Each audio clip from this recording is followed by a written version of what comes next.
How frustrating was it for that to happen, particularly after the game you just had, where like things were starting to really come together? Yeah. In any time you just, you step on your teammate, like kind of freak accident thing like that. I mean, more than anything, that's what's frustrating. It's like, what are you going to do to avoid that? Can't really do anything. So it's frustrating, but like, I'm not going to waste time being frustrated over it and worried about it. And kind of just utilizing this time to reset, get my body right, reframe some things, and get back as soon as I can and be able to help us win games. Some players will tell us from their perspective when they sit out, they're able to see new things from that position, whether it's on TV or on the bench. Has that been the case for you? Oh, for sure. Yeah, change of perspective sometimes is helpful. So, I've been able to kind of sit back and, watch and, little things that maybe you don't pick up on in the heat of the game. You get kind of, tunnel vision on the game, on yourself, on how you're playing, what you need to be doing. You can kind of zoom out a little bit now and see everything. And it's good to kind of feed yourself different perspectives like that sometimes. So I've been trying to take advantage of that, watching, still trying to learn as much as I can. And approach the game with like a game-like intensity, even though I'm not playing, trying to think the game from the bench and things like that. Just kind of change your perspective a little bit, and it's been good. How do you approach days like this? I know you weren't able to practice, but just days when Monty talks about tightening the screws. Yeah. Specifically, what are you looking at on days like that when Monty's emphasizing? Same thing. It's just approaching it from a, it's more of a mental exercise. It's different when you're playing and you kind of just, as a basketball player, when you're in the flow of the game, you kind of just are. You play and you read.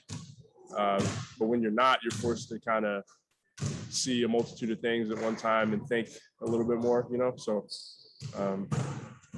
approaching that the same way, when I'm sitting on the side, watching us go through our breakdowns and sets and little details and try to watch where I'm going to be in those sets and situations. Just approaching things that way and trying to be really pointed from a mental standpoint. The trade deadline is one of those times of year where you can block out the outside noise. It's kind of like a sense of relief as a player when that comes and goes, and you're like, this is our team. I'm kind of numb to it at this point. Trades are what they are for me. There's obviously the real effect of it. You can think about it if you want, but ultimately, like, can't control that.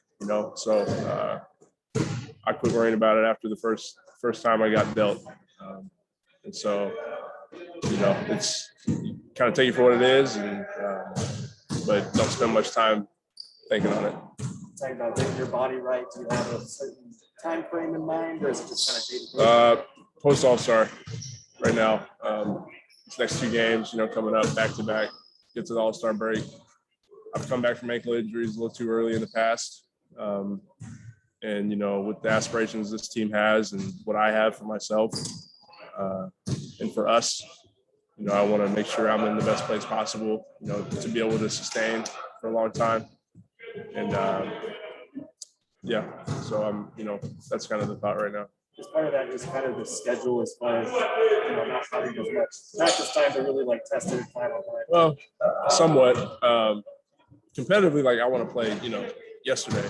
I know I, if I had to go out there and lace them up and everything was on the line, like I'm doing it 100%. But, it's been a challenge in this league, like playing as many games as you do. When you want to play as many years as you want to play, you kind of got to think about that. And, not that I'm cupcaking it or anything, but just, you have to be a little smarter, take care of your body. Our training staff's great. Front office, coaches, everybody's great. So it's good. I asked Mikel the same thing with Aaron being in a similar range of draft class in years. Is he someone you came across before college or before the league or anything? No, I didn't. We were obviously I knew who he was in college and his game and all that, but I didn't really get to know a lot of these guys until the NBA stuff started, combine and draft workouts and pre-draft and all that stuff. So. Yeah, good dude though. Happy we got him. Great guy, plays hard. I've always liked his game. Even in the draft, coming in, being in the same class as him.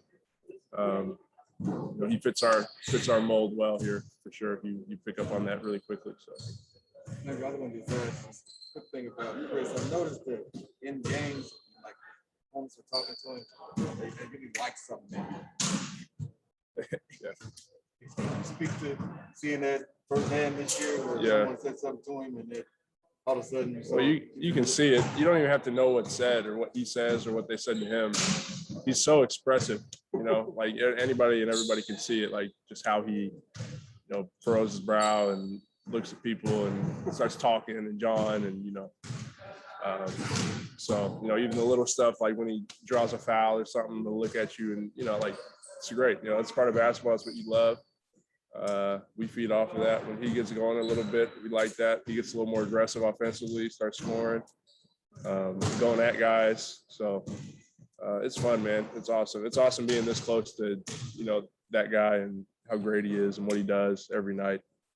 It's really wild what he's doing at this stage of his career. Every night, a double-double, putting us in the situation to win games. It's a 5-point game at the end of the game, you know, like you feel really, really good with him at the helm. So, yeah, and when you talk to him, it gets him going for sure. So, yeah. Landry, this is a two-part question, extension of the trade question from earlier.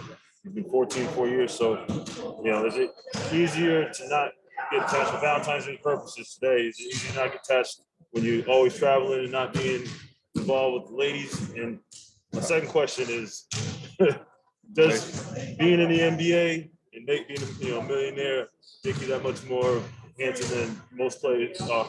Well, you'd have to ask my lady, man. She, I don't know. We'll see. Maybe if she sees this, you know, she can get in on the comments and see why I'm. Let people know why she's attracted to me, I guess. But yeah, no, I mean, it makes it difficult. My girl, she lives in New York right now. I've been with her for 3 years and we've done long distance for a majority of it. Lived together last year, obviously, me being in New York. But it's difficult, but it's important to have somebody like that in this job, this profession where so much crazy things can happen.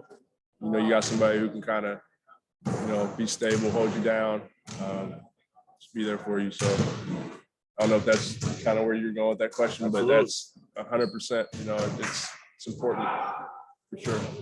Any plans, you know, to do from distance? I'm gonna go out there for All-Star break and I'm gonna spend some time with her. She's got some flowers on the way to her right now. I don't think she knows that, but flowers, maybe order like a Cinnabon or something, get a DoorDash, a cinnamon roll or something to her, do something stupid, you know, so I'll go out and see her All-Star break and work out in New York and spend some time, go to dinner, hang out. It's never stupid if it's a thought that counts. Exactly. Yeah, it can be stupid and thoughtful at the same time. Thanks, All right, Landry. guys. Yeah.